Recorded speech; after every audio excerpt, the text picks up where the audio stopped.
Welcome back. তো কেমন আছো তোমরা? কি হয়েছিল 10 বছর আগে এটার কিন্তু পার্ট 9 নিয়ে চলে এলাম আমরা। তো চলো শুরু করা যাক। প্ল্যান করার পরে অরু ও হাসান দুজনে স্বামী স্ত্রী সেজে পরের দিনে হাসানের বাসায় আসে। হাসান কলিং বেল চাপ দেয়, চাপ দিয়ে বলে মা বাসায় আসছো, আমি বউ নিয়ে আসছি, এখন থেকে আমরা এখানেই থাকবো। কিছুক্ষণ পর হাসানের ভাই ভাবি মা চলে আসে। হাসানের মা বলে কিরে তোরে না বলছি এই বাসায় কখনো আসবি না, তোর মতো খুনি ছেলের মুখ আমি কখনো দেখতে চাই না, তোর কোনো আশ্রয় নেই আমাদের বাসায়। আর এই বাসা কি তোমার নাকি? এই বাসা হচ্ছে আমার বাবার বাসা। তখন হাসানের বড় ভাই বলল যে নিজের বাবাকে নিজের হাতে খুন করে আবার বলিস এটা আমার বাবার বাসা, লজ্জা লাগে না? তার জন্য 10 বছর জেলও খাটছি, অনেক শাস্তি পাইছি জীবনে, কলঙ্ক নিয়ে ঘুরে বেড়াইছি। হাসানের মা বলে উঠলো হাসান তোরা এখনো ভালো মতো বলতেছি বাসায় থেকে বেরিয়ে যা।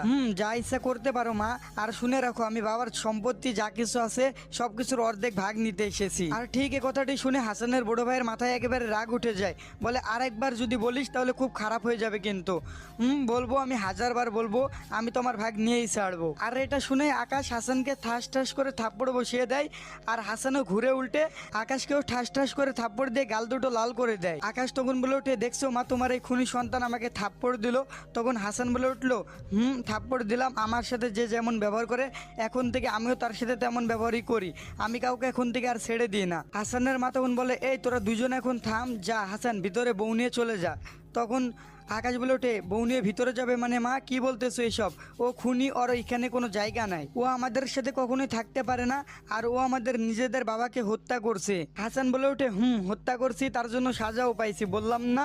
তখন আকাশ বলে ওঠে মা কি বলতেছে ও এইসব, ওর এখানে কোনো জায়গা নাই। তখন আকাশ বলে ওঠে মা কিছু একটা বলো, তুমি চুপ কেন, কিছু একটা বলো। তখন হাসানের মা বলে যে কি আর বলবো আমি, ও তো নিজের বাবাকে হত্যা করছে, তার জন্য সাজাও পাইছে। তখন আকাশ বলে যে তাই বলে কি তুমি ওকে বাসায় উঠতে দিবে?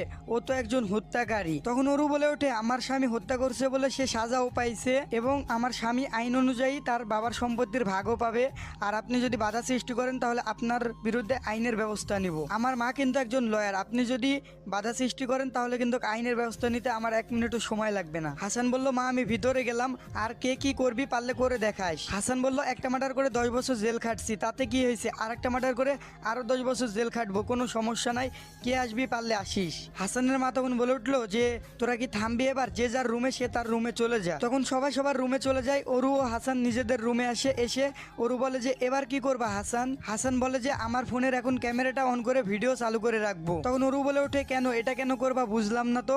তখন হাসান বলে উঠলো কখন আকাশ কি করে বসে সেটা বলা যায় না, এটা ভিডিও করে রাখা আমার জন্য প্রয়োজন। তখন হাসান ভিডিও রেকর্ডারটা চালু করে এক কোনায় লুকিয়ে রাখলো।